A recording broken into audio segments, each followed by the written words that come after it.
just to make sure that everyone's in the right space, this is the Power and Privilege in the Workplace session. And again, there's a link in the chat box to interactive elements for the slide deck. So let's do the brief housekeeping. So the session is being recorded, and all of you folks are going to be muted by Amy, who's acting as our host today. If you'd like to share your thoughts on anything, you can either raise your hand using the participants window, the raise hand feature, or you can use the chat box. So, and also if you're having any technical issues, please message Amy Schofield. She's acting as the host in the meeting and will do her best to help you out with that. Our forum schedule is available through skeg.com. You can follow that link, Delaware River Watershed Forum.skeg.com, to see the list of the rest of the sessions that we have for the next 4 days. So you're going to be hearing from a lot of great presenters today, including me, not to toot my own horn, but so it'll be myself, Olivia Warren, Todd Pride, he's the adult in the picture, as well as Harper from Delaware NJ Society, and Barbara Heskins Davis from the Land Conservancy of New Jersey. Thank you for all of those folks for agreeing to participate in this session. So we've got a pretty good hour and a half ahead of us, so I just wanted to let folks know what we're going to be going over. So we're going to start off with some community agreements, and then we're going to move into thinking about what privilege actually is. We have a short video to make sure that we're all on the same page for that. Then we'll be doing a self-reflection activity. We'll bridge into thinking about what power is and thinking about power dynamics. Then there'll be a chance for everyone to get into breakout groups for 10 minutes to have a facilitated discussion. After that, we'll debrief and start thinking about how to create an equitable workplace. After we start or finish up with that, like laying the base layer of what power and privilege is, I'm going to turn it over to Todd, Barbara, and Anne, and they'll be talking about getting your board on board and board relations and how that intersects with power and privilege. After their portion, we'll have another chance for everyone to go into breakout groups, this time for 15 minutes, so we get to chat even some more. And then following that, all the rest of the time will be used for wrap up and question and answer. So this session is going to be particularly interactive. As I said, the slides have some interactive elements as well as the breakout sessions. So I really do urge everyone to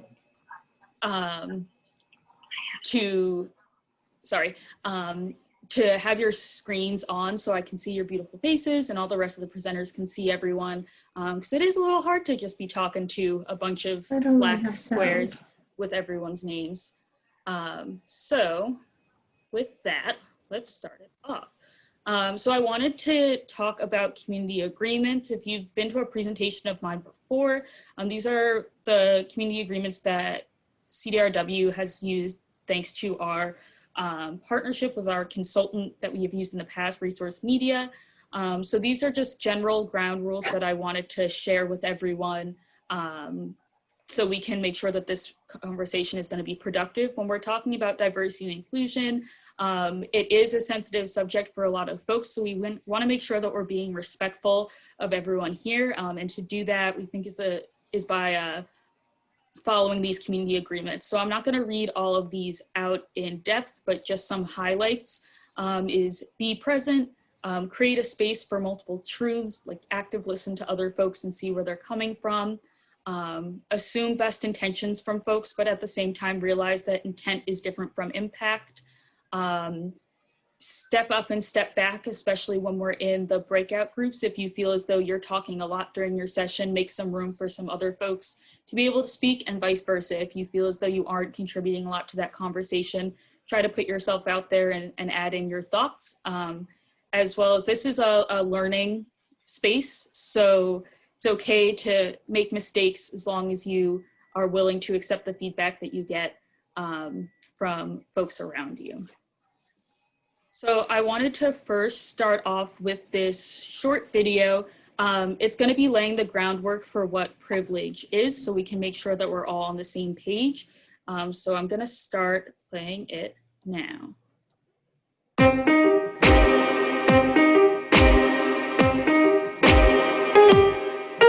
When people bring up the concept of privilege, it's usually met with a lot of resistance. People hear privilege and think that it means everything that you have has been handed to you. And that's not really what privilege is. Let me give you an example. I was raised in an upper middle class neighborhood. That means I was able to go to a good school. I never had to worry about being in a dangerous neighborhood. I always had access to technology, and there were very few cases in my childhood where money was an issue. I hadn't done anything to earn these privileges.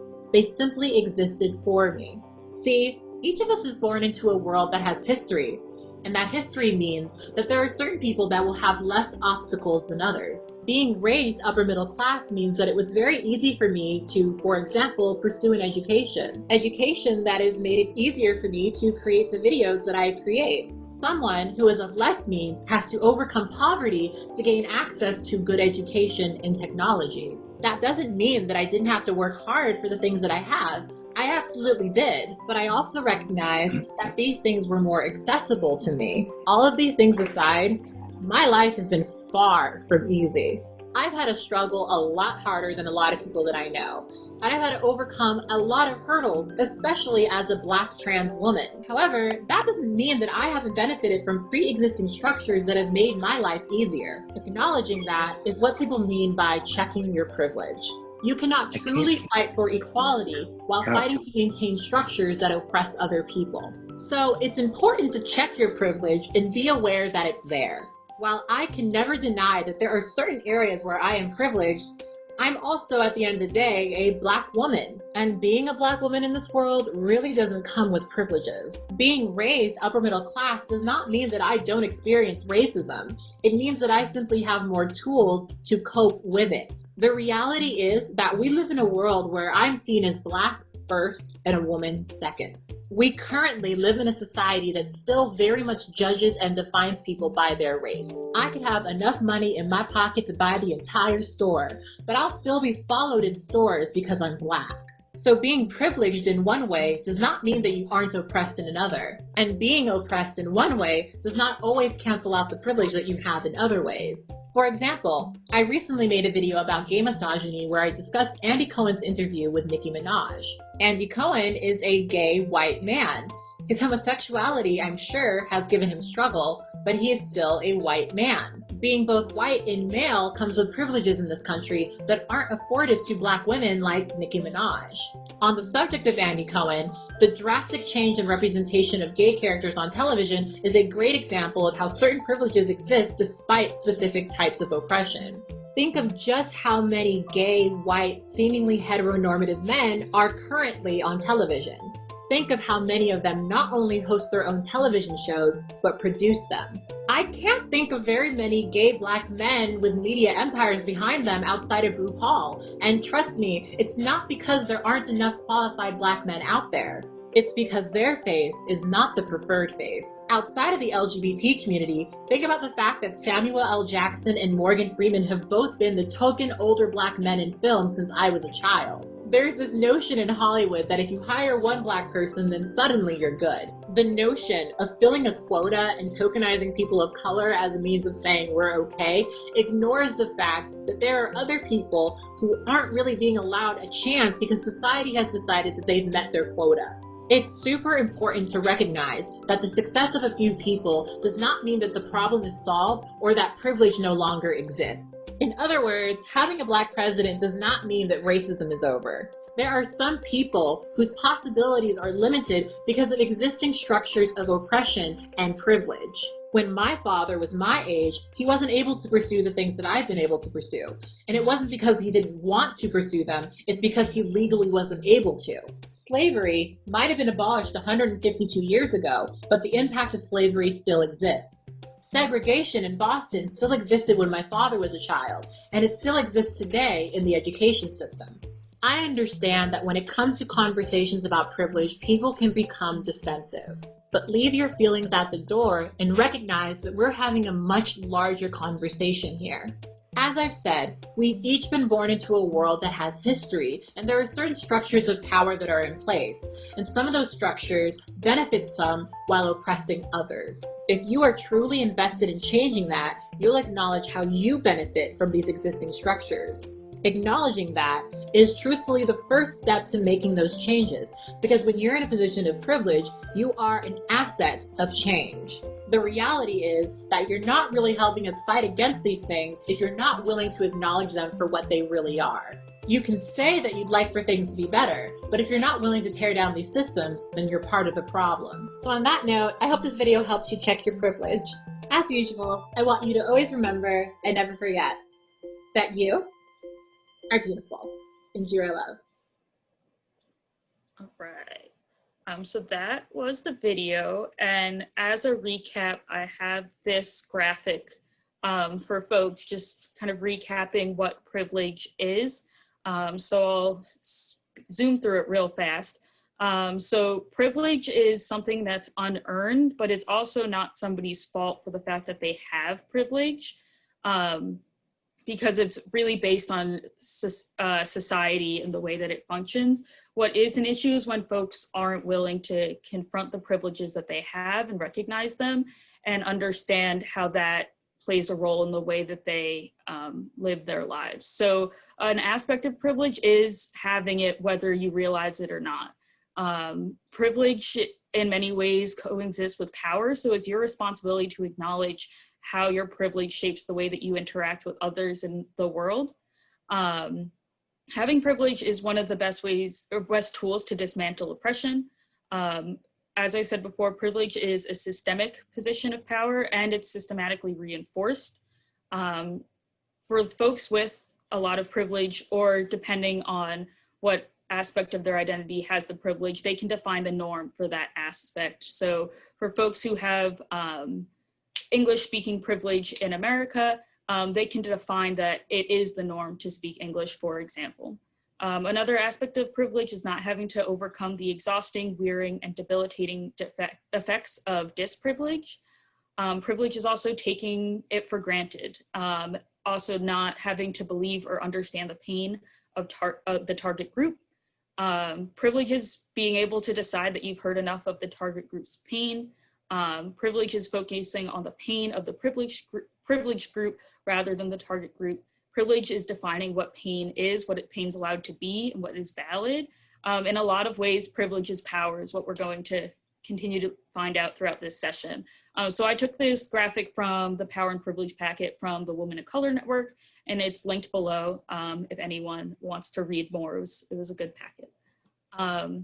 So I wanted to do a short activity.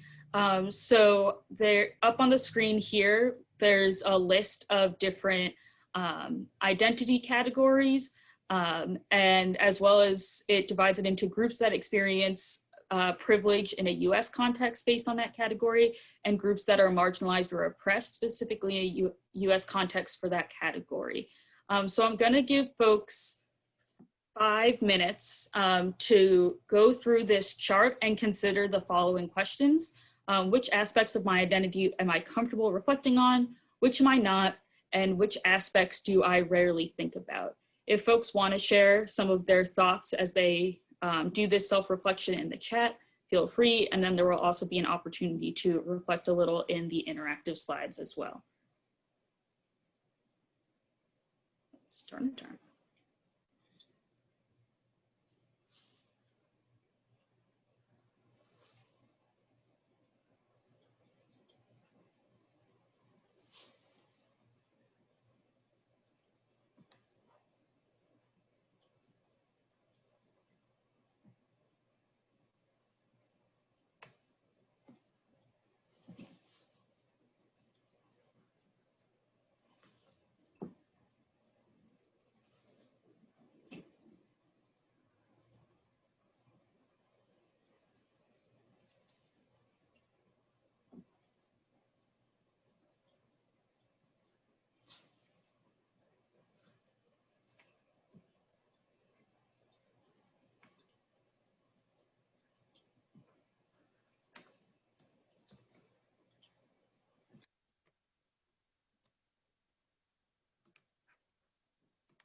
For folks just joining the call, we're looking at this chart and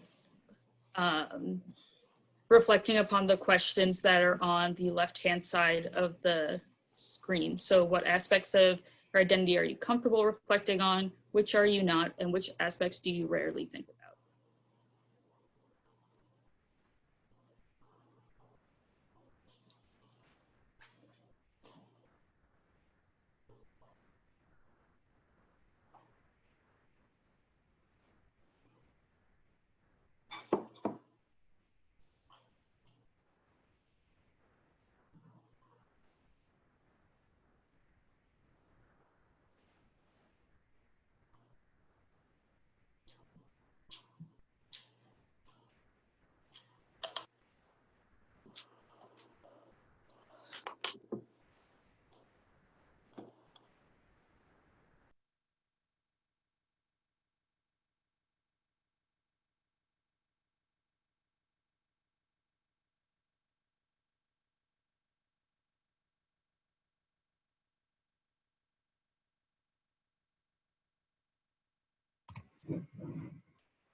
We are more than halfway done.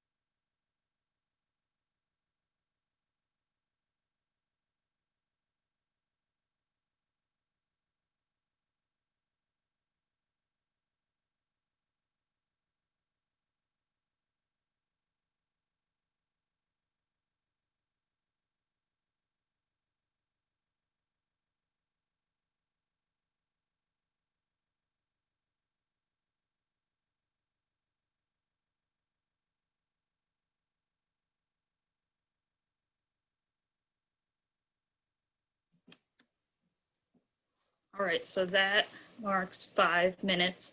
So some folks have already started sharing some of their thoughts in the chat. So feel free to do that, as well as in the interactive slides, and I'll throw the link in the chat again. We have this spectrum, so folks can drag and drop a little cloud that will represent who they are, and answer the question, how did it feel to reflect on your identities? Was it very comfortable, which is all the way off to the right, or very uncomfortable, which is all the way right to the left?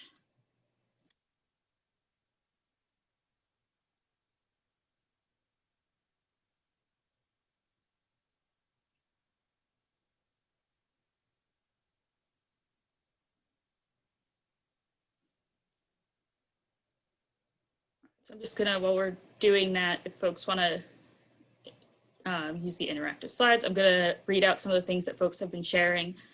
So someone shared that they really think about education level. Someone else shared that ability is an aspect of privilege that they're becoming more aware about, that they really think about or confront on a day-to-day basis. Some other folks shared that they're comfortable reflecting on race and not so much on class. Someone shared that they're both comfortable and not comfortable with self-reflection in general, comfortable that they're willing to do it, but uncomfortable that they know that it will be hard and painful. They also shared that they rarely think about use of English, marital, parental status, or religion. So thanks for sharing all of that, folks.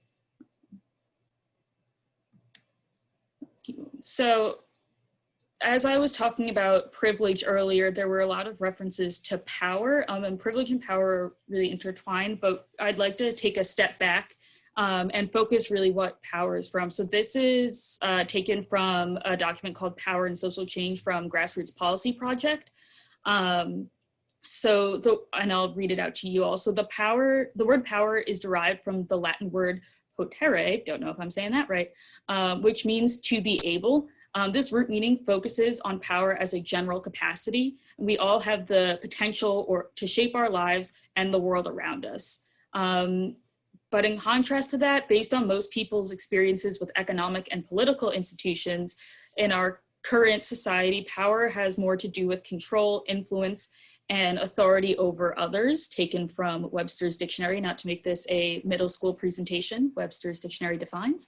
And a common, if unspoken, assumption about power in our society is that unequal power relations are a part of the natural order of things and are therefore inevitable and unchangeable.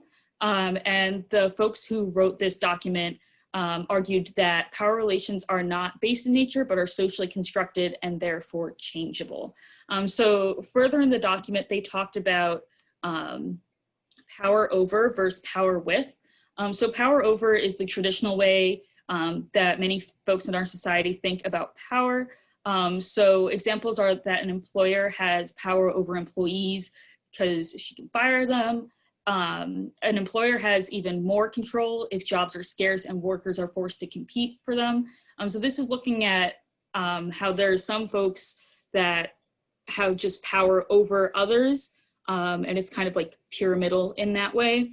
The document, the Power and Social Change document, then brought up this other idea of power, which is power with.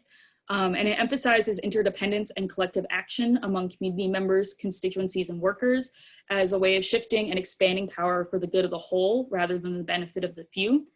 So, you know, as a coalition, we emphasize the idea of power with, and we bring our membership organizations together. And we can see the power that lots of powers, the strength that power with has.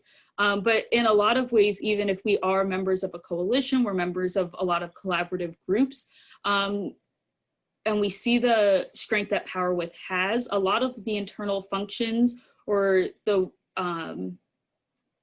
things that we're interacting with, such as like politics, are still in a power over idea.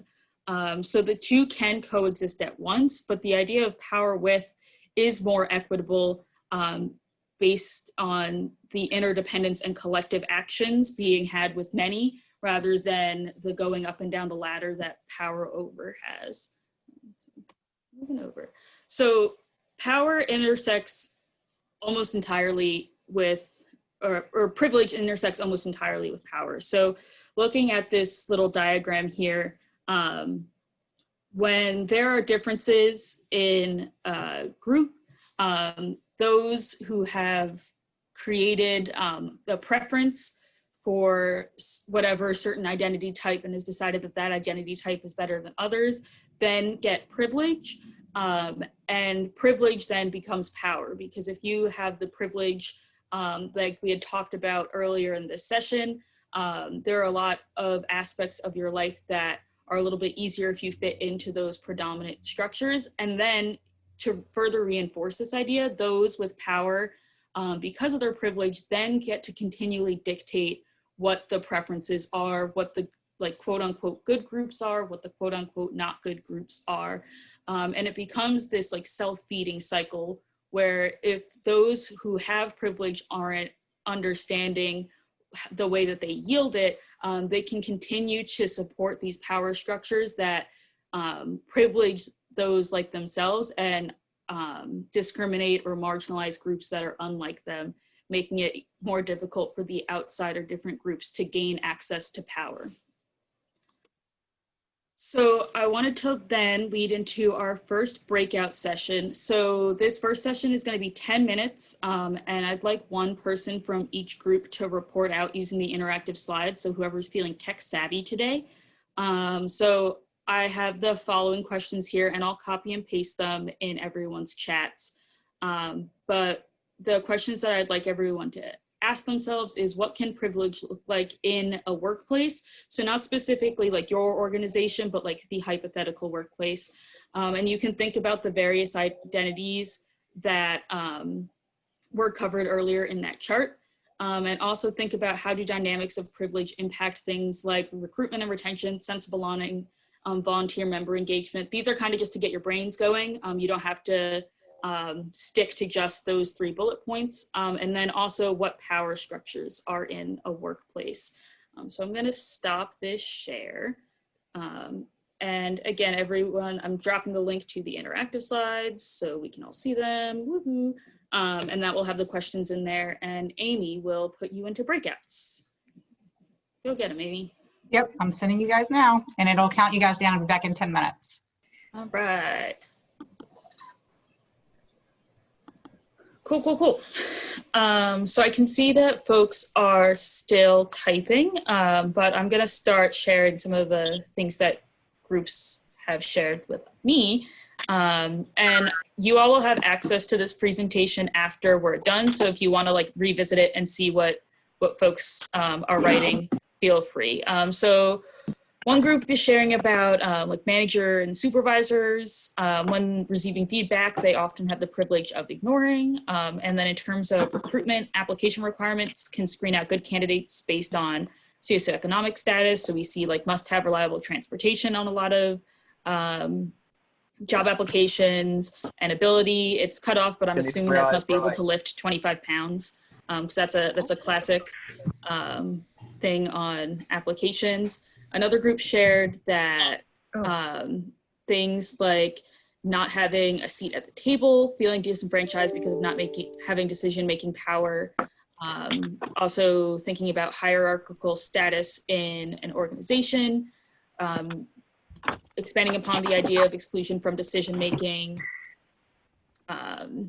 the power to include people in decision-making, so like really being that gatekeeper, and who's even in the decision-making room to begin with, as well as how are people listed in public documents, and then starting to think about the intentional and unintentional messages that we send. Because this can be really important in like the language that we use, the way that we describe other folks, or even the programs, like the goals of programs that we have.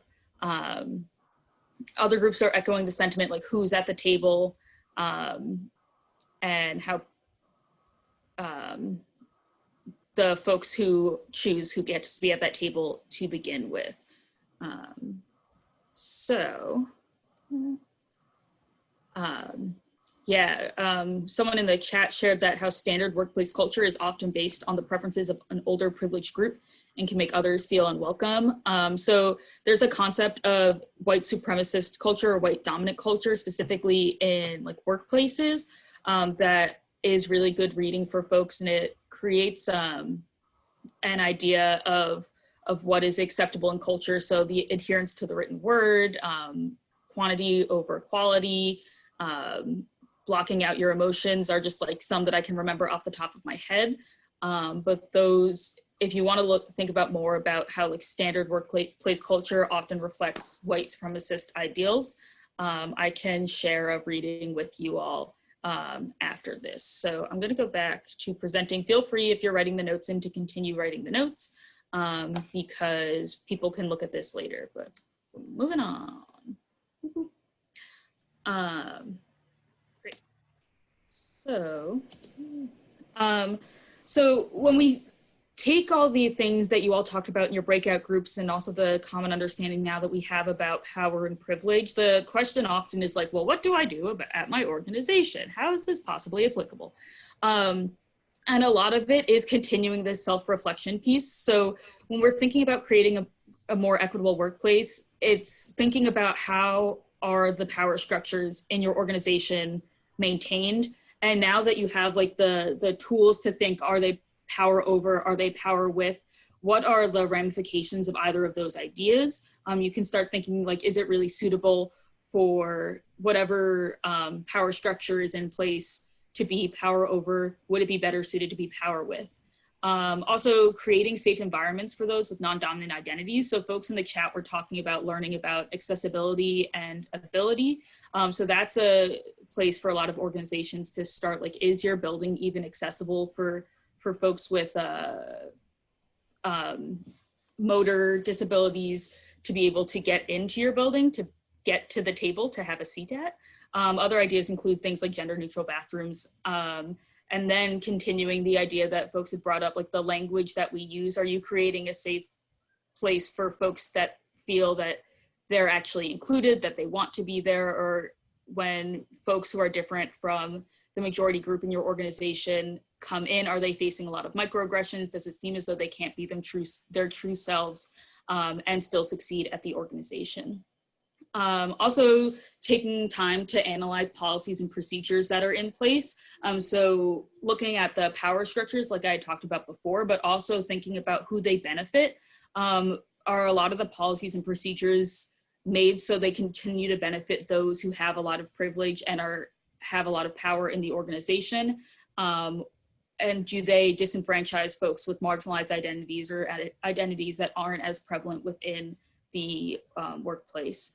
Also, just I know that we have a mix of folks who are higher up and more middle and even entry level in their organizations, but when these changes are occurring, it's important for all of us to be open to the changes and try to understand where they're coming from, and give folks, again, like assume best intentions when these changes are coming in, and of course, like give your feedback, but don't resist the change just because it's different than what we're used to. As well as just like for normal day-to-day office stuff, acting as an ally is always important. So the last slide before I kick it off to Todd, I believe, allyship is a term that lots of folks use to describe themselves, but many times folks aren't taking the time to act as a good ally. And it's really more of an idea of like, well, I think that equal rights are important for this, that, or the other group. So therefore I'm an ally, but being an ally means that there's a lot of tangible things that folks should be doing in order to make sure that their allyship is genuine and has a positive impact on the group that they are thinking they're an ally for. So there's a graphic here. I don't want to take too much time going through it, and you all can look at it later, but allyship is an action, it's not an identity. So folks should be taking part in these points that we have here when they think about being an ally. So with that, I'm going to stop sharing and I'm going to toss it over to Todd, and he can talk about his part about how boards play a role in this idea of power and privilege and how that intersects with their work. Olivia, thank you. And you know, I decided for this session that I was going to have everybody looking at me while I was talking, which is not something I generally like to do, and that's why I put one of my favorite backgrounds on here. And you know, this is a bit of a sensitive comment from Dr. King in the background, but I thought it was timely given, you know, the environment that all of us are in right now, which, if you can see it, it says our lives begin to end the day we become silent about things that matter. And you know, it's touchy because we're at a time right now coming out of the George Floyd incident, and then the others that preceded that, the many, and then unfortunately the ones that came after that. You know, this issue of being silent, which, you know, as a person of color, I see on both sides of the fence, and I think we're hearing a lot of things and seeing a lot of things for those that have become silent. But in the sake of time, I want to speak to a couple of key points around this element of getting your board on boards, and then I've asked two of my my peers and colleagues to also speak to this in their experiences of what they're doing. And so, for those of you that don't know, and I see a lot of familiar faces here on the screen here, my role now, I serve as the managing director of the Land Conservancy for Southern Chester County.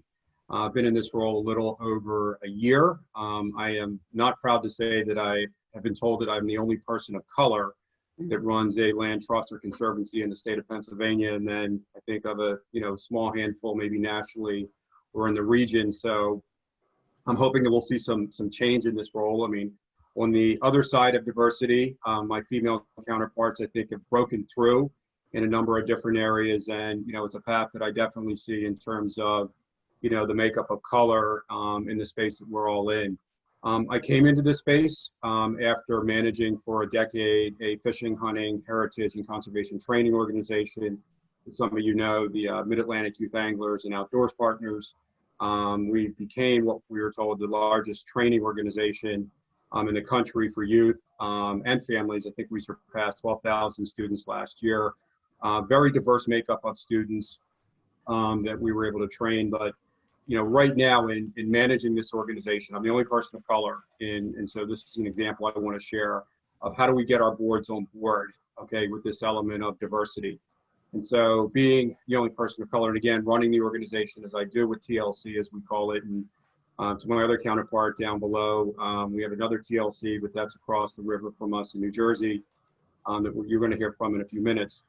But when I looked at the element of diversity with our board, with TLC, and I think this is an important element that, for those that are in management capacity and that are leading this charge, and then for those that are looking kind of, up the pipeline. I mean, one of the things that I think is going to be difficult with the element of the board diversity and diversity overall, given the heightened sensitivity that we're now in, is I don't think we're all going to have the time. Okay, I mean, talented people of color are not going to, to join organizations or stay in organizations, where they have other options, and whether or not it's diversity as one element or others. So I think that the time element, to some extent, is not on our side in terms of taking the time. And as you'll hear from my counterparts with Ann Harper and Barbara Davis, these aren't things that happen overnight. And so while there is, I think, a bit of a time clock for some of us, it is something to be cognizant of. But when I looked at our board last year, and again, depending upon what the relationship is between senior management and board, what I assessed before, even talking about the element of diversity is our board ready? One of the initiatives that some of you, I think many of you know about, that is connected to the William Penn Foundation, is an initiative called Diverse Force on Boards. It was an initiative that was started 2 years ago. The William Penn Foundation program staff actually engaged my organization, knowing the number of conservation groups we work with, and said, Todd, is there any way we can partner with you all? Because I brought forward the point to them. I said, look, we're not going to increase diversity in what we're doing in conservation or sportsmen's groups or other if we don't start diversifying. Okay, I mean, program participation wise, I think we do see a lot in program participation, but at that staff level, at the management level, if we don't see change, we're not going to have that. So we started on a discussion that ended about 1.5 years working on this initiative, and ended up becoming a collaboration, this Diverse Force on Boards. And really what this program is, I mean, it's been around for now, I think, going on 5 years. This is the 2nd year with William Penn's involvement.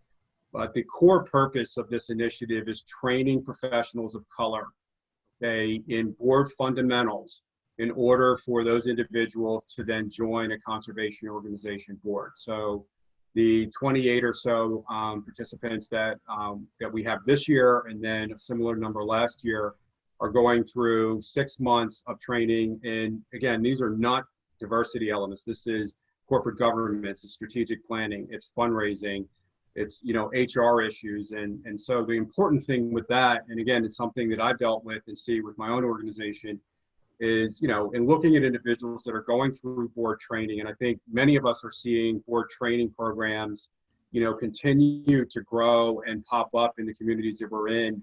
And so the question really comes down to, particularly around diversity, is are we ready as a board? Is your board ready to bring on, okay, not only diverse candidates, but also, in terms of just broadly. So that's one of the hurdles that I'm going through with our organization.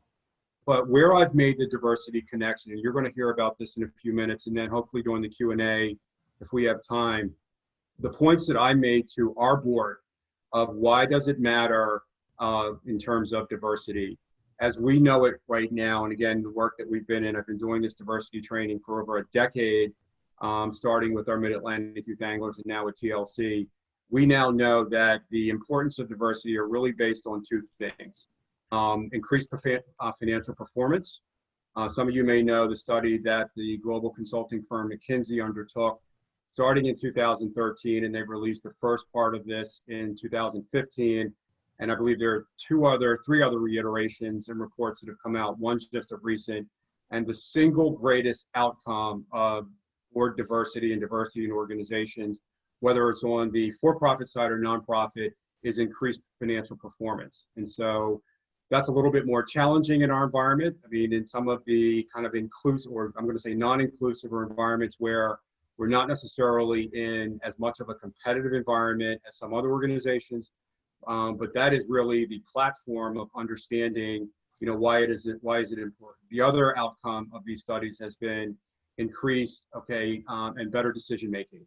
And that's obviously a natural. When we have more people at the table from different backgrounds, different experiences, we make better decisions.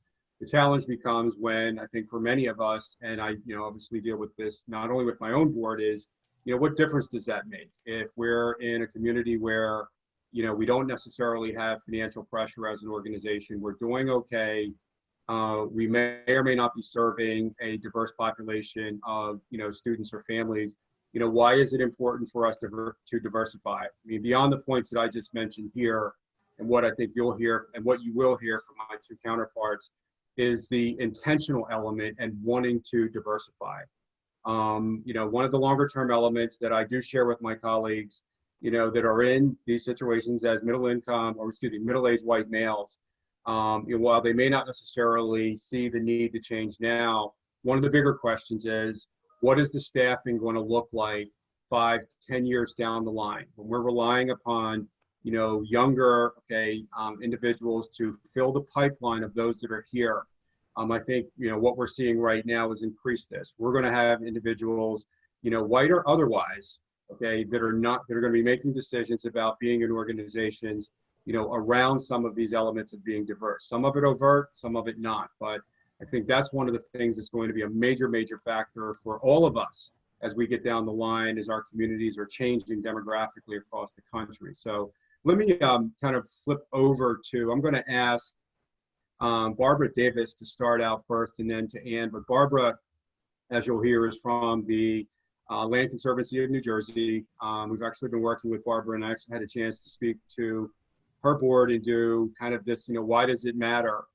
But Barbara's in a unique role. I asked her to speak to this because, while she's at the top of the organization, she's not at the very top. So I wanted Barbara, as well as Ann, to speak to this element of what it took, and from her standpoint to get, her leadership on board and then her board. And so I've asked both of them to speak to 2 or 3 questions, starting out one around that. And then, so Barbara, why don't you start out with that question, then we'll jump over to Ann with that question, and then we'll go to the next one that I shared. So Barbara, let me jump over to you to kind of talk to us about, what it took to get your leadership and your board on board. Oh, thank you, Todd. So the Land Conservancy of New Jersey is not related to Todd's organization, but similarly, we're a land trust. And I think for a land trust, it was difficult to see how we could engage in the DEIJ type of movement and what it would look like for our organization. And I would say that kind of as a management position, but again, as Todd said, not as the executive director, I did my homework. And I'm a licensed planner, and each year I go to the state planning conference. And each year the state planning conference starts out with a 5-minute lecture about the future of New Jersey and what New Jersey looks like now and what it's going to look like now. And what New Jersey looks like now is changing, and it's going to continue to change as we move forward. So as a land trust, if we're dealing in permanence, we have to make sure that we're engaging stakeholders as we move into the future and getting all cultures and communities involved with that. So I think that was probably the most important message that I could bring back to my executive director, who could then bring it back to the board. For us, I think it was synchronous with our application for renewal for accreditation through the Land Trust Accreditation Commission. And as part of that is an update to the strategic plan. So we had our board of trustees engaged in the process and excited about it. And it's how we could begin to have that conversation about how we're already doing the work, but we need to make it, more accountable for our organization and more within the day-to-day. So it's how Todd came to speak to our board. We did participate in William Penn's diverse force on boards, which was excellent. And if you are funded organization through the William Penn Foundation and have the opportunity to take advantage of it, you should. I think it's been a great resource for our land trust. So Todd, I'm not sure how much further you want me to go before you turn it over to Anne. I want to make sure that Anne has a chance to speak as well. Yeah, no, I think that was really good, Barbara, about that element of existence and the permanence, and again, the changing demographics of the state of New Jersey being an organization that has that footprint. I think it's something that all of us need to look at, not necessarily just in the near future, but long term. But Anne, relative to this element in terms of, what it took to get your board on board and the steps regarding diversity. What was your experience? And I know we're all still going through it. We're definitely still going through it. So I would say Delaware Nature Society's board included some people who were activists on DEIJ issues. We have a commitment to advocacy and to environmental justice. And so there are frequent conversations about the communities we serve and the contrast between the portrait of communities we serve and the leadership and staffing of the organization. What it really took was fundraising. So one of the challenging pieces is limited resources to do all the things that we all identify as priorities. And so in order for DEIJ training, for a focus on learning together and changing together, it took some fundraising to say, yes, we have it in our capacity to do this, I think. It also took leadership on the part of the staff, I think, and on the part of advisory committee members who are involved in the organization to say, you're missing opportunities here. I also think it's really important for us to think about what our goals are in engaging with DEIJ. And I have to say, our DEIJ work is about changing us. It's about transforming how we perceive the opportunities to fulfill our mission. It's about changing the way we approach evaluating those opportunities and making them real. And so while I recognize there might be external value in this process over time, the first step is about transforming ourselves and the ways we approach decision-making, prioritizing activities, and developing strategic plans. It's, and I'm going to throw back over to Barbara. And I think on this segment, and I hear a little echo on my end, but the second question that we'll answer, I think we'll tackle this, and then I'm going to throw back over to Olivia. I think the breakout session, just to be cognizant of time, and then we can possibly come back if we do have time on the question and answer. So I just wanted to mention, and to the points that you mentioned and about resources and otherwise. One of the reasons why we undertook working with Del Nature now as you go through this brand change is because of that commitment at your level. It doesn't make sense for any of us to really think about this and explore resources if we don't have that commitment at the leadership level. And both you and Barbara, and now David Epstein at TLC NJ, I think are some of the platform elements that we see as important to this. So the next question is, what were some of the biggest challenges that you had in getting your leadership and board on board with this? So Barbara, let me throw that over to you, and then we'll jump to Anne, and then we'll throw over to Olivia to jump into the breakouts. I think the biggest challenge is why. If our mission is to preserve land for open space, why do we need to set aside our resources to begin to address DEIJ? So being able to provide meaningful talking points to our board. We want to have a culture where people want to work here. I think Olivia spoke really well about that, that the culture of the organization is really important. Young people coming in want to not only embrace the mission of the organization, but they want to know that they work for an organization that reflects a diversity component. So that was very important for our board.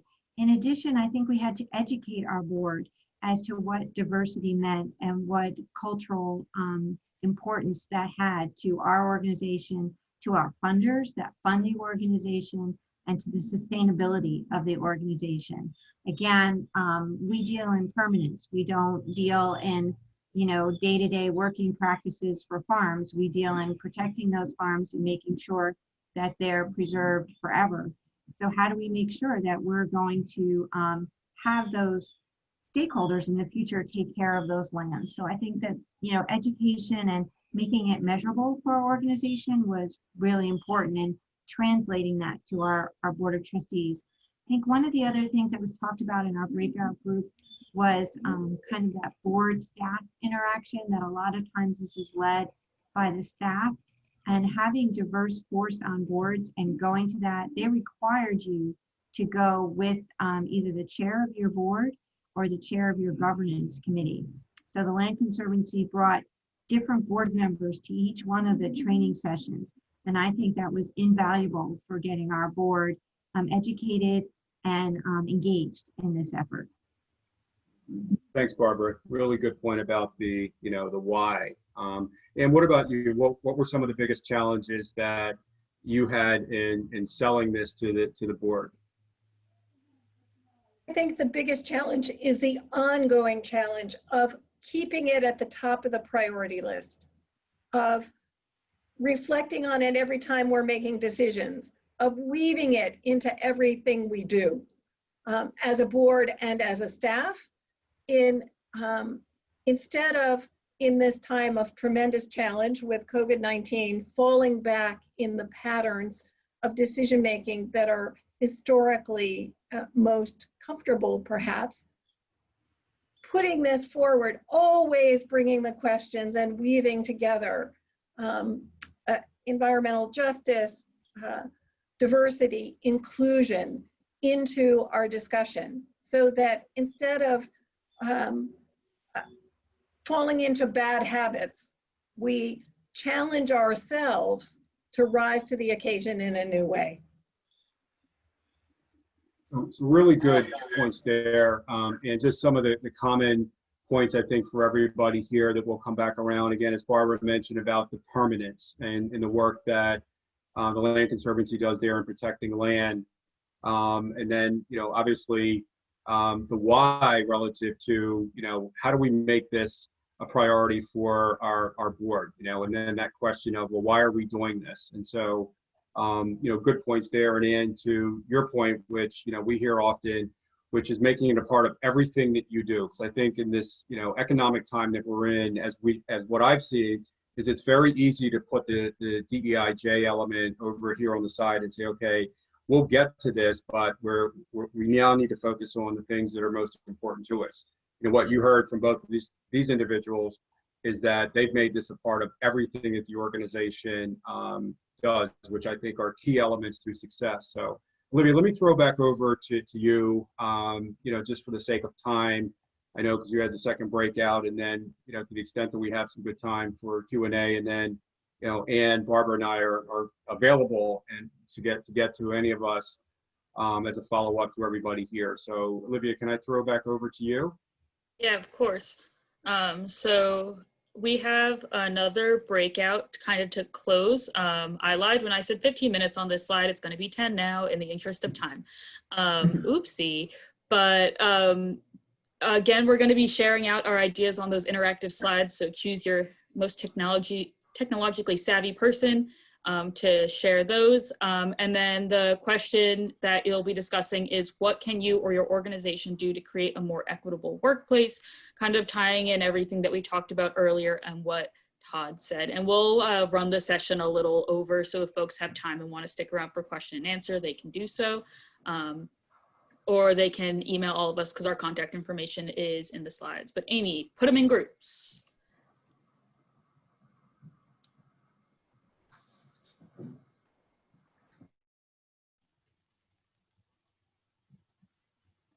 There they go.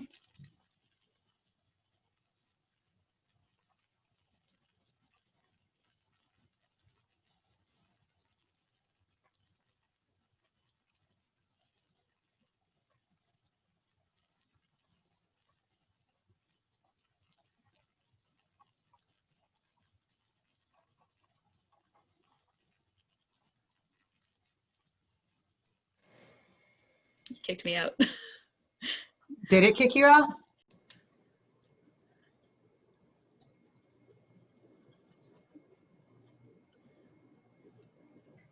All right. Welcome back, everyone. It's so much easier to bring people back from breakouts than it is when we're all together. It's like, there's no push a button and they come back. They can't argue. All right, people are still typing, so we won't do it. Yeah. All right. So I want to make sure that there is a little bit of time for questions for the folks that do have a hard out at 2:30. So I'm not going to go over what was discussed. Again, you all have access to this post forum, so you can check out what folks are sharing.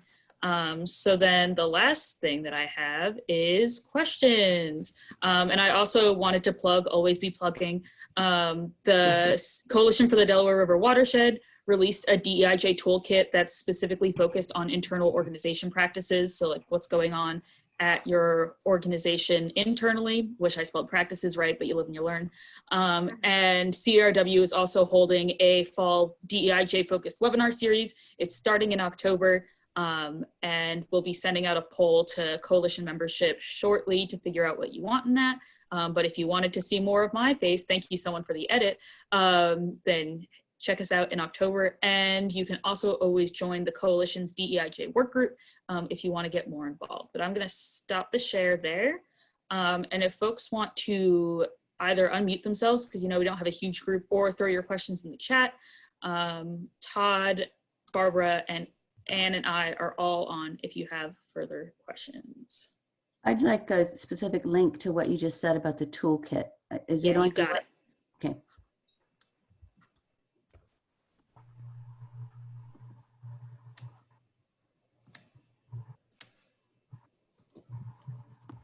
A link. Yeah, go ahead. I just want to make a point. This is kind of a little broader than, you know, getting the, you know, your board on board. I was just sharing this with Brenna, who I, you know, worked with for a number of years when she was with the Delaware Nature Society, and then you know, Stacy Mulholland, who's with the Delaware River Basin Commission. So it was a really good mix of, you know, organizations that we're with. But as we start to go down the path with our work and with TLC and our what we call our diversity partnership services, as we start to continue to work with at the staff level, and as I share with my colleagues, you know, this element of communication. And I think, you know, this power and privilege, I think, is a really good segment to get to, because I think it's bringing all of us together to realize the environment that we're actually in. And so as we're looking to increase diversity at all levels, you know, looking inwards in terms of the environment that we're in is important. But, you know, as we start talking about and getting to the element of communication, we just talked about, you know, some of the white supremacy elements, training, and so forth. You know, one of the things that I, you know, just continue to talk about more that I've heard for many years is this, phrase or comment of, I don't see race, I don't see color. And, you know, I will say as a person of color is probably one of the most offensive things that, you know, you could say. I know, Sarah, you and I were just having this conversation. I think it's something, you know, if we hear it, we know it, that exists. I, you know, would ask that you probably, you know, take that out of the discussion elements, because, you know, what happens when, you know, that thought process around that, you know, continues to evolve, you know, what we're saying is that you're not seeing me for who I am. You know, I just participated in a session that CNBC just did last week on inclusion, and it was interesting to hear the leadership of all of the speakers who were people of color, male and female, talk about how they use their personal stories and their backgrounds to, let their staff know who they are, to become more comfortable with who they are. And so, this element of understanding more of who we are, I think is going to be really important as we start to open up more channels of diversity. So I just wanted to make that point. So for all of you that are, continuing, further down this path, is that communication element is something that I'm hoping you're talking about, and also potentially doing some trainings with, or anything that we can help with that.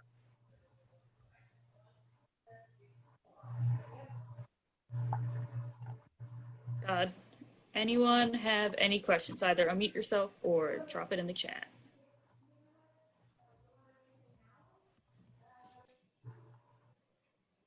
Hey, Olivia, this is Eric Stiles. I want to thank the whole panel, Todd, for this. One of the things that Scott Miller, former CEO of Resource Media, and then Geraldine R. Dodge said is really importance of organizations putting their money where their mouth is.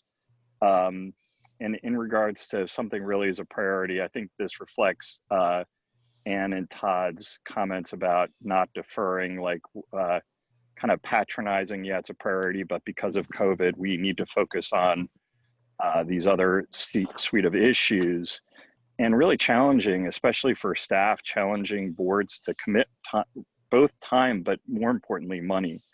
Let me tell you, when the board actually has to pony up money for something, they take it a lot more serious. They got some skin in the game. It's also a lot more equitable. I've seen other organizations where the board, basically agrees with the staff. Yeah, it's a priority. Now go fund it. Similarly, Geraldine R. Dodge, not everyone in there's some obviously EJ groups and community-based organizations here. So I just speak to New Jersey Audubon and perhaps some other similar organizations. The other observation was that foundations shouldn't fund affluent white privileged groups to undertake this journey. You need to fund it yourself. And it's a sobering truth, but there's, again, reflecting on that and having mixed feelings about that, but recognizing if you fund it, you value it more. When my daughter bought her own MacBook, let me tell you, she treated that like her prized possession. And so for organizations to really put skin in the game, in addition to time and talent and leadership, but to really resource us, bring in good groups, that consultants, facilitators that can work with your staff and your board. Because when you're paying for something, you pay a lot more attention. Eric, I think it's a really important point. I mean, I saw this question starting to rise a few years ago in some of the work we were doing with the Choose Clean Water Coalition, kind of the other side of what we're doing here with the Delaware River Coalition, of the question of funding it. And I think one of the most efficient ways to bring this element in, as Ann had kind of spoken to this, as well as Barbara, is bringing it into everything that the organization does, but using the data points that we have about why diversity is important. I mean, the social moral element, I think for maybe a person that is a non-minority, I mean, obviously as a person of color, I mean, I don't like to hear that element of, I think it's the right thing to do. Well, that's not going to have a whole lot of people joining boards if they hear it that way. But making it a priority, relative to the opportunities and financial performance, but also goals that the organization has. So I think we're getting there. As we're hearing more organizations talk about it. But again, one of the things that you're going to see coming through this that we've just started to form is a leadership roundtable around diversity, to start sharing amongst ourselves on a more systemic, this favorite word, systemic, ongoing basis of the successes, the challenges, the best practices that all of us have had, so that at least we're sharing these kinds of things with each other, knowing between board members, staff, and others that they oftentimes jump amongst ourselves. And so the more that we're talking about this as leaders, I think we'll end up getting to where we want to be sooner than later.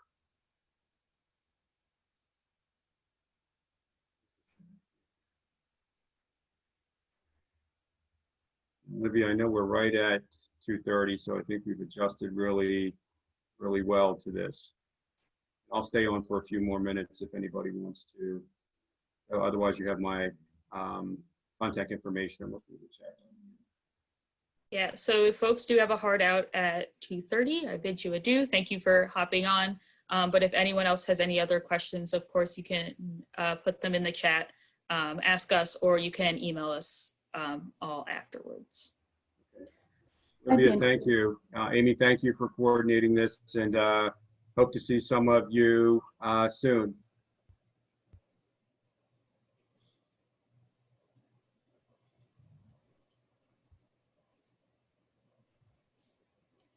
Todd, there's a question in the chat about if you have economic data on equity, and if so, would you share it? Sure. And Sarah, I think this is a question that you already asked me, so I'll make sure to get that. That was my question, actually, Todd. Yeah, I will. Olivia, let me know what would be the best source to share this with the group after this session. But I will share the studies that I was referencing with McKinsey, and there's another actually slide connected to some other data points that I saw myself a few weeks ago with CNBC regarding the financial impact on initial public offerings with diverse leadership teams is probably the greatest economic point that I've seen made around both gender and ethnic diversity in this space that we're all in, again, in terms of that increased financial value. So I know that's not a factor for everybody, but I think it's an important element because I think we're all going to start seeing more of these questions come from foundations and also requirements. I mean, when I get the question overarching, Todd, what do you see as the potential biggest impact? And I said legislation. I mean, we saw what happened many years ago in terms of, what our government agencies and others did to require certain levels of participation. I'm hoping that we don't get to that, but, obviously that's one of the ways that, can change some of these elements. So, just thinking about just the broader impact that, these elements can have. So I have a question on the twofold kind of piece. One is helping people who are white to do the internal processing so that they understand some of their white privilege at the same time that we're doing structural change. I think some of what you've done today in this organization has been really helpful with that. But I see that regularly, that both has to happen, that people have to understand their prejudices on multiple levels as the organization is changing. No, I just want to throw this out as something to think about. And I know it's a little bit more difficult in just what I would call the pure conservation space, but one of the points that I try to make often is, what is it that we're all trying to achieve in the work that we do? And I think some of the elements of diversity can be an outgrowth from a positive standpoint when we have families and students and individuals involved in some of the work that we actually do that may be more fun. A lot of times I think when we're trying to tackle the, DEIJ element, we get so caught up in this exercise and not necessarily focused on coming together with different people to, tackle some of the things that, that we're all focused on doing in the work that we do. And I think finding those common elements, and we have some great examples. I mean, I'm not sure how many of you are sports fans or otherwise, but, as we just started our college football and NFL season, to me, the greatest examples of diversity is what we have in sports.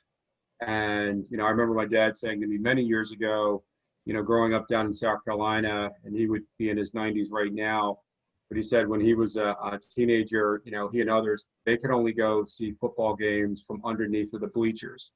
And so, he was going to, Clemson and University of South Carolina, seeing those games. And, to think now that we've kind of flipped and say we have, blacks and whites together, playing on the same fields and otherwise. But the common element there is that game.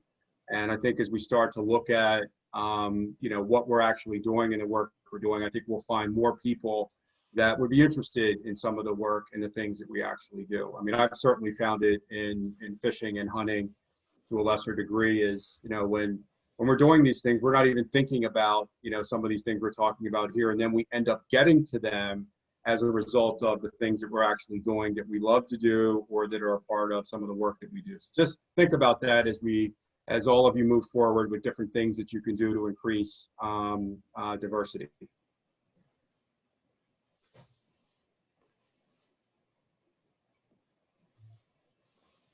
Eric, anything else you have to say? I know you're a big sports fan.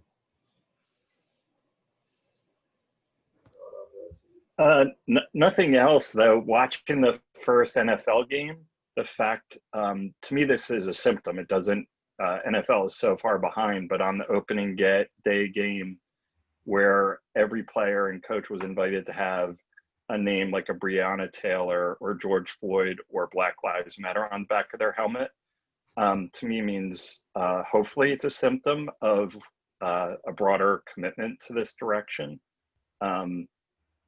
But yeah, I'm a big football fan too, Todd. I think I kind of knew that though. I'm just not going to ask you what team is your favorite, so that'll start something else here that'll take this in another direction. So.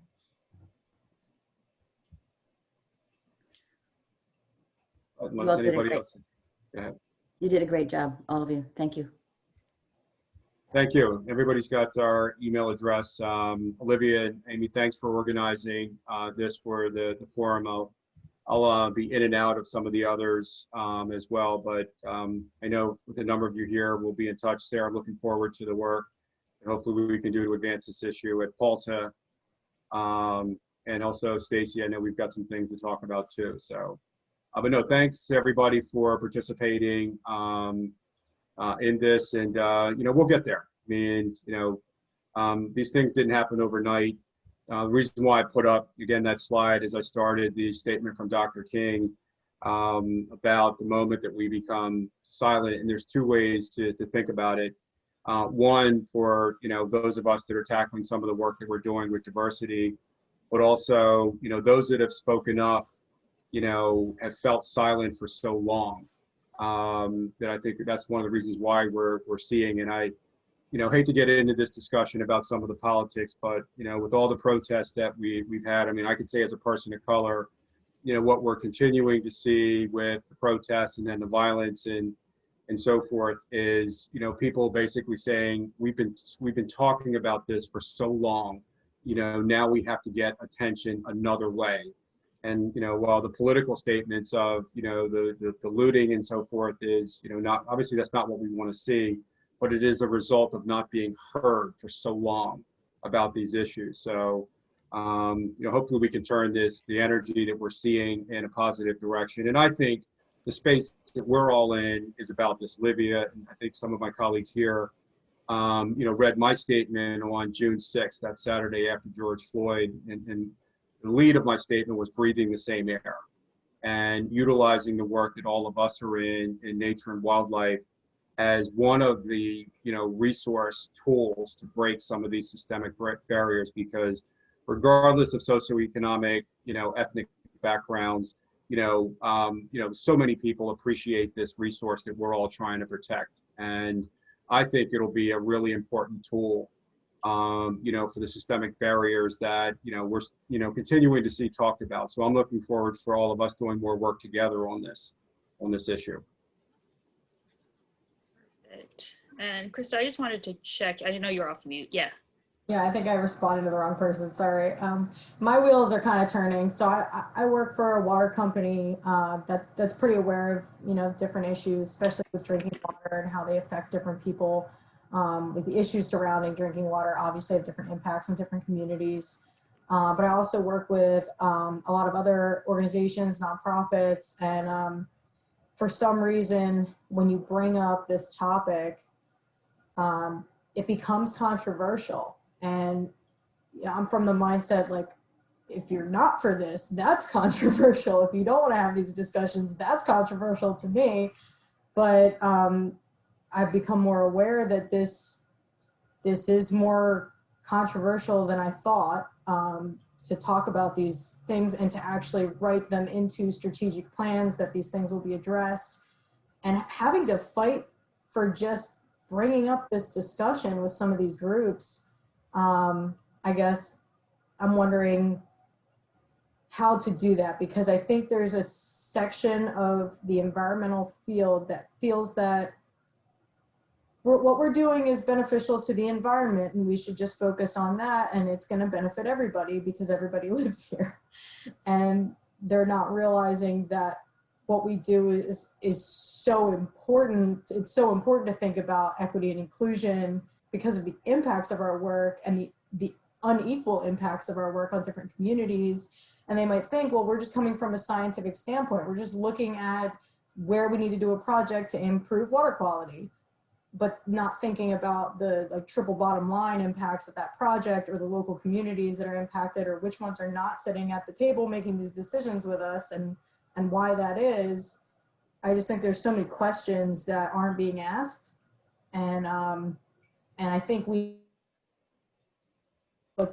why this is so vitally important to environmental groups, and not just like how we can embed it in our mission. I guess I'm looking for tips on how to make the topic not seem controversial to people who aren't used to having these discussions or who are not aware of any issues, and how to kind of broach the topic with them and show them facts that might change their mind.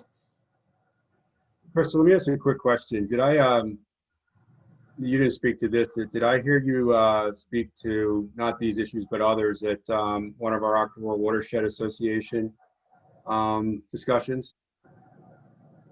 Maybe. Yeah.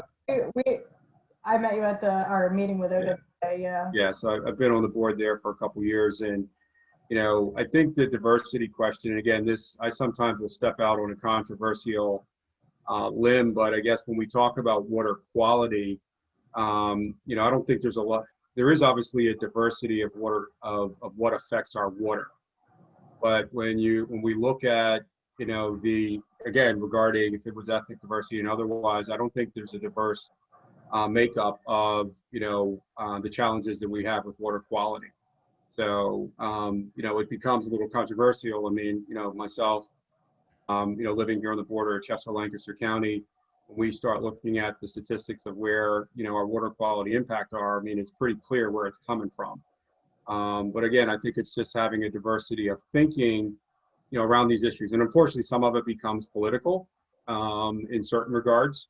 It's something that I think for those of us, you know, sometimes we do have to stay away from it and, you know, let people find their own place, you know, with these elements. So, because again, it's something that happens over a period of time. I mean, I'll just speak to this one element that was brought to my attention, or a number of people asked me a question when John Muir's comments and statements came out a little bit more a few weeks ago, you know, with what he had mentioned, you know, years ago when forming the Sierra Club. And I said, well, you know, it's one thing for somebody to have those comments. And back during that early time, you know, I'd venture to say that there were probably some pretty clear perspectives about, you know, whether or not it was Native Americans or others.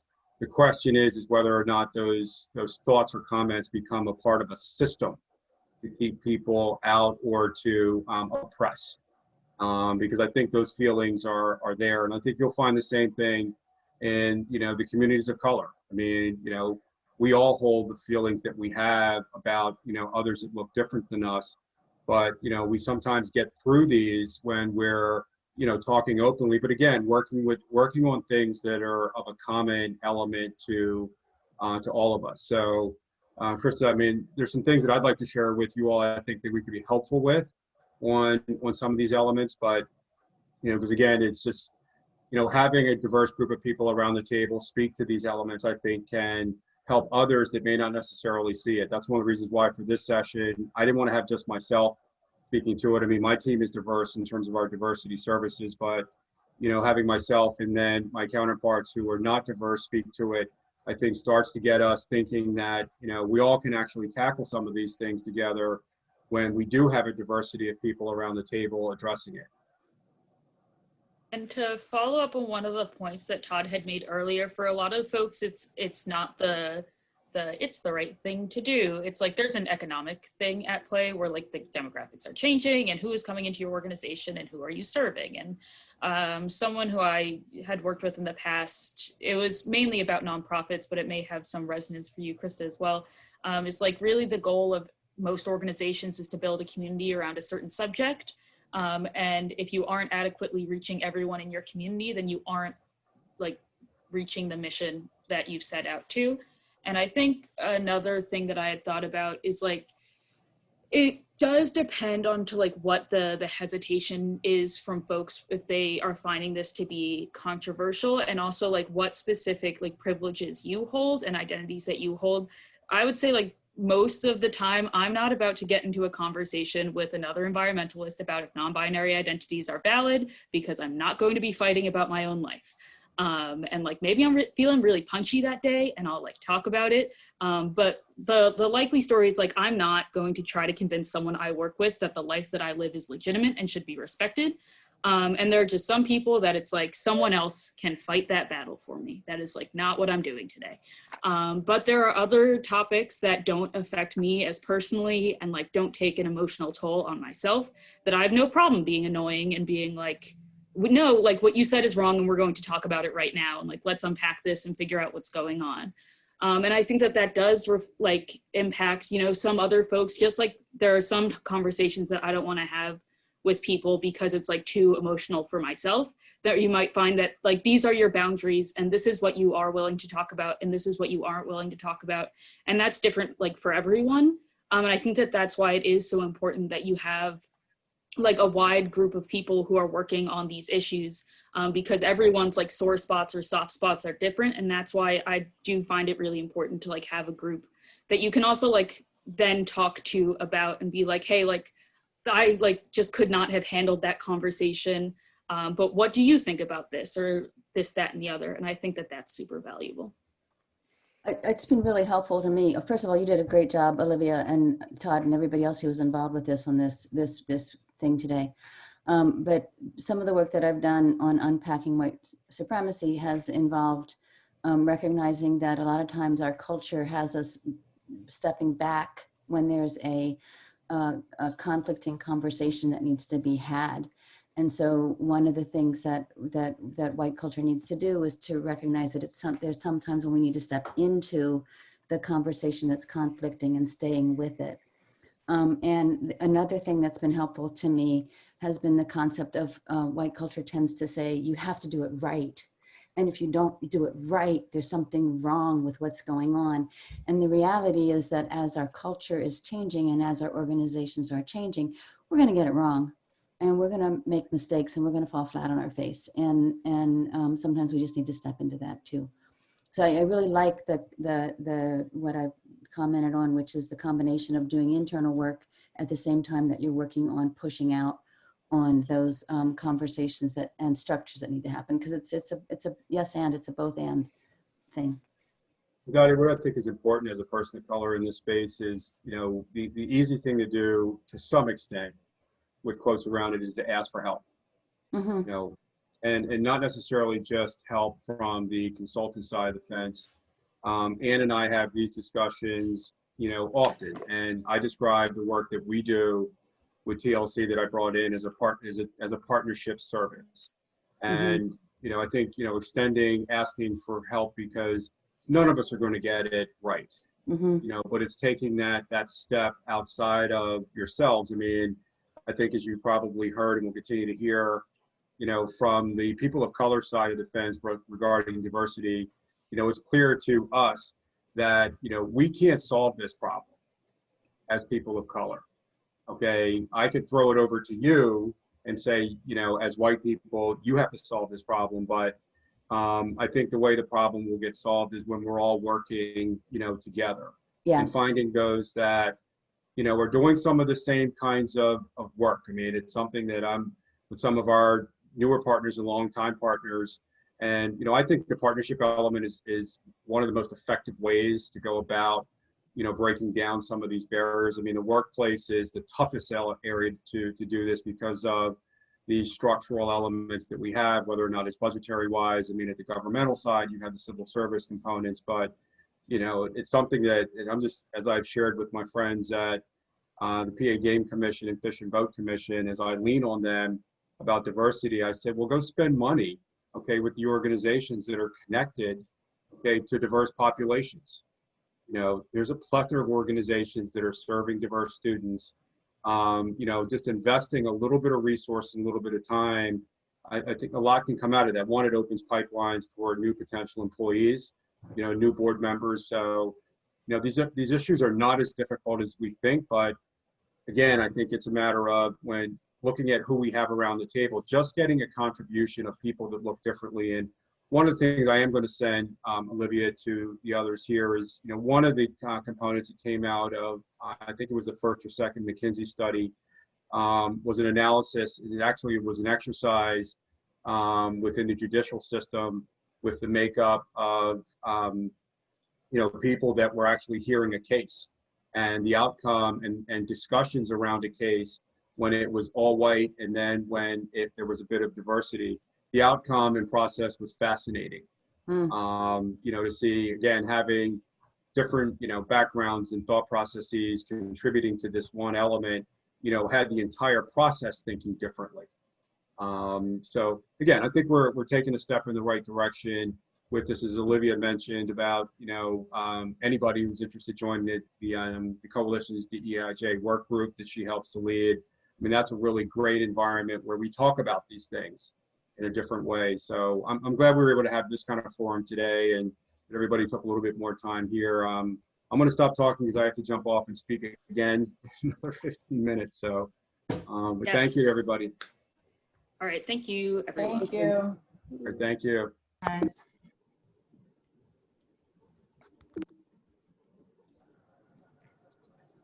Hey, Dottie. Computer's doing problems. I can't get out of here. Amy, are you good to stop the recording? Yep, I am.